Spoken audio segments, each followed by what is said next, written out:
ప్రభుత్వం ఉద్యోగం ఇచ్చిన ఘనత కూడా మన ఎన్డీఏ ప్రభుత్వాన్ని.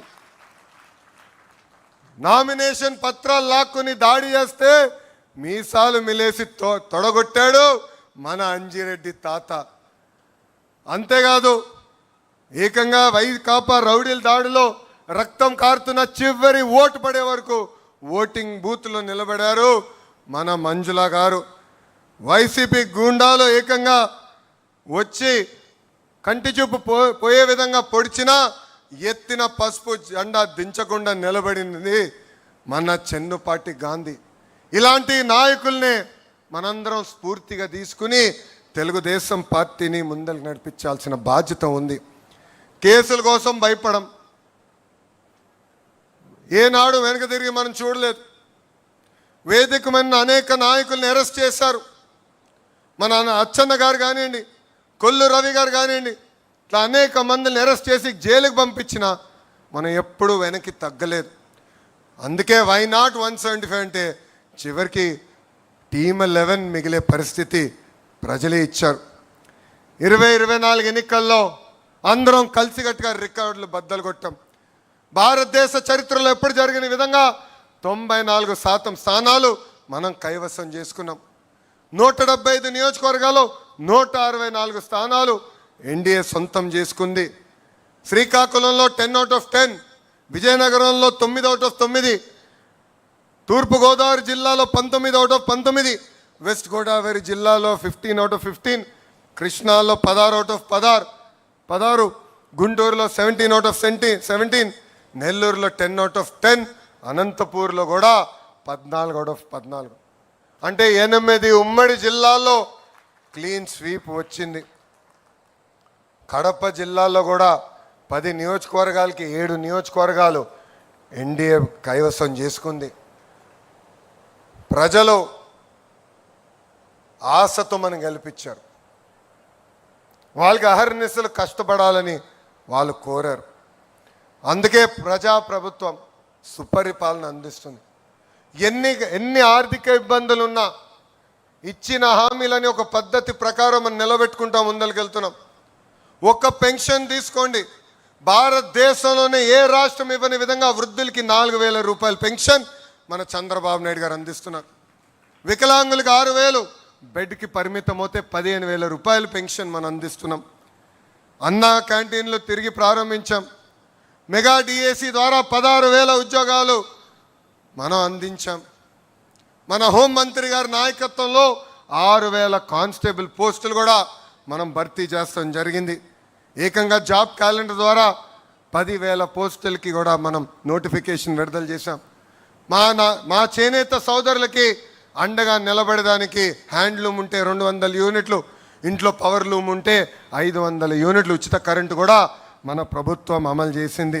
మత్స్యకారుల సేవలు కూడా అన్నదాత సుఖీభవ, స్త్రీ శక్తి కింద ఉచిత బస్, దీపం పథకం లాంటి అనేక సంక్షేమ కార్యక్రమాలు మనం అమలు చేస్తున్నాం. అంతేకాదు ఇంట్లో ఎంతమంది పిల్లలుంటే అంతమంది పిల్లలకి తల్లికి వందనం ఇచ్చిన ఏకైక ప్రభుత్వం మన ఎన్డీఏ ప్రభుత్వం.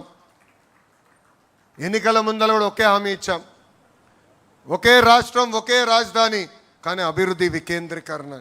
ఈరోజు భారతదేశంలో 100 రూపాయలు పెట్టుబడులు వస్తే దాంట్లో 25 రూపాయలు ఈరోజు ఆంధ్ర రాష్ట్రానికి వచ్చిన ఘనత.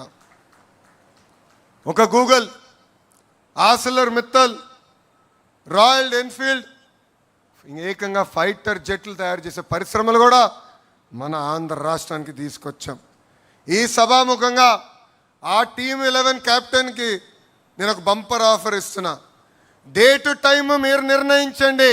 సంక్షేమ అభివృద్ధి పైన చర్చించడానికి నేను సిద్ధం, మీరు సిద్ధమా అని అడుగుతున్నా. అభివృద్ధి సంక్షేమం హడావిడిలో పడిపోయి గత పాలకులు చేసిన విషయాలు మనం మర్చిపోతున్నాం. మనందరం చూసాం బలహీన వర్గాలపైన వాళ్ళు ఎట్లా దాడి చేశారు. ఎంతోమంది బీసీ, ఎస్సీ, ఎస్టీ, మైనార్టీ సోదరుల్ని వాళ్ళు చంపేశారు. వాళ్ళ అక్కని వేధించని అడిగినందుకు అమర్నాథ్ గౌడ్ని ఏకంగా కిరోసిన్ పోసి ఆనాడు చంపేశారు. ఇది మనందరం గుర్తుపెట్టుకోవాల్సిన అవసరం ఉంది. ఇంతేకాదు, ఒక దళిత డాక్టర్ ఫేస్ మాస్క్ అడిగినందుకు సుధాకర్ గారిని చంపేశాడు. వాళ్ళ పార్టీకి చెందిన ఎమ్మెల్సీ ఏకంగా వాళ్ళ దళిత డ్రైవర్ సుబ్రహ్మణ్యం చంపేసి శవాన్ని కూడా డోర్ డెలివరీ చేశాడు. నంద్యాలలో అబ్దుల్ సలాం మొత్తం కుటుంబం కలిసికట్టుగా వైకాపా నాయకులు వేధింపులు మేము భరించలేమని కుటుంబం మొత్తం ఆత్మహత్య చేసుకుంది.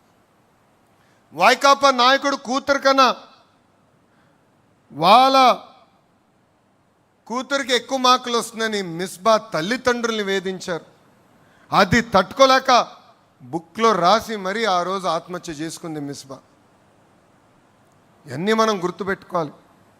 ప్రజల్లోకి బాబు గారు చెప్పినట్లు both are not the same brother. బాబాయిని చంపింది గొడ్డులతోనే కదా సైకో. సొంత తల్లిని చెల్లిని మెడబట్టి బయటికి గెంటేసింది మీరు కాదా? ఇవన్నీ మర్చిపోయారు అనుకుంటున్నారా ప్రజలు? మా నాయకుల్ని మీరు ఎట్లా చంపారో మేము మర్చిపోయామా అనుకుంటున్నారా? అందుకే మీ పార్టీని గొడ్డలి పార్టీ అని ఈరోజు మేము పిలుస్తాం జరిగింది. తెలుగుదేశం పార్టీ సిద్ధాంతాలే మన బలం. తెలుగుదేశం పార్టీ సిద్ధాంతాలే మన ఫౌండేషన్. మారిన కాలానికి సిద్ధాంతాలని కొన్ని సవరణలు చేశాం. మొన్న జరిగిన మహానాడులో 6 శాసనాలు మనం ప్రకటించుకున్నాం. ఎప్పుడు ఏ నిర్ణయం తీసుకున్నా ఒక్కసారి కళ్ళు మూసుకుని 6 శాసనాల గురించి ఆలోచించాలని ఇక్కడున్న నాయకుల్ని, క్లస్టర్స్ ఉన్న కార్యకర్తలకి నేను పిలిపిస్తున్నా. తెలుగు జాతి విశ్వఖ్యాతి, యువగలం, స్త్రీ శక్తి, పేదల సేవల్లో సామాజిక న్యాయం, అన్నదాతకు అండగా కార్యకర్తలే మన అధినేత. ఈ 6 శాసనాలు మనం గుర్తుపెట్టుకోవాలి, రాసుకోవాలి. ఏ నిర్ణయం తీసుకున్నా ఈ 6 శాసనాలు ఒక్కసారి ఆలోచించి నిర్ణయం తీసుకోవాలని అందరినీ కోరుతున్నాం. నేను పార్టీలో సంస్కరణలు తీసుకొచ్చేదానికి అహర్నిశలు పోరాడా, ఇప్పుడు కూడా పోరాడుతూనే ఉంటాం. వేదిక మన పాలిట్ బ్యూరో సభ్యులందరూ తెలుసు, ఆనాడు జిల్లా పార్టీ వ్యవస్థ నుంచి పార్లమెంట్ పార్టీ వ్యవస్థ తీసుకొచ్చేదానికి సుమారుగా 2 సంవత్సరాలు నేను పోరాడా. నేను అనుకుంది సాధించలేకపోతే నేను అలిగి ఇంట్లో పడుకోలే. మళ్ళీ తిరిగి పాలిట్ బ్యూరోకి వెళ్ళా, నాయకులతో మాట్లాడా. నమ్మకుంది సాధించుకునే వరకు నేను వదలబెట్టలేదు. అంతేకాదు, పాదయాత్రలు నేను నడిచినప్పుడు కార్యకర్తలు అందరూ నన్ను అడిగారు, పనిచేసిన కార్యకర్తలు మీరు గుర్తించాలి.